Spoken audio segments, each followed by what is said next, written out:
Good afternoon, teachers and classmates.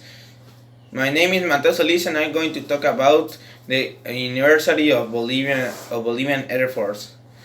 The history of the Bolivian Air Force begins with its creation as such on September 26, in 1957.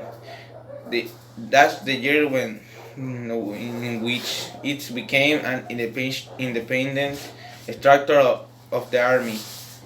The Air Force as such already existed in 1916, the year in which they began to send pilots learning missions to the other countries.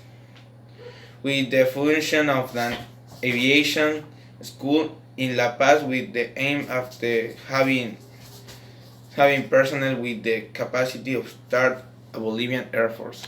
Hello classmates, my name is Renato Dalos and I'm going to talk about the story of the Bolivian Air Force. Since in 1813, in Bolivia, particularly in La Paz, there have been a series of unsuccessful attempts to take flight at more than 400 meters above sea level, mainly due to the low power of the engines that equipped the prototypes of the airports. In 1916, Bolivia began to found an aviation corps and sent 3 officers to Argentina and 3 officers to Chile for flight training. A Swiss instructor pilot was hired and the Air Corps began to develop into a true air force. The beginning of a solid structure coincided with the first centenary of the independence of Bolivia in 1925. In 1932, the official name of the institution was changed to the Bolivian Air Force. Air Force or Bolivian Air Corps for, for the most of the Chacos War was Major Bilboa Rioja, a highly capable pilot and officer who spent his time studying European and American aviation.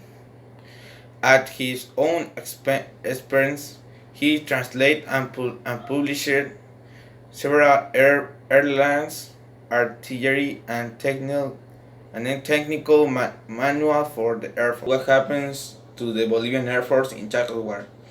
By the start of the Chacos War, Bolivia had a very compatible air force by South America standards.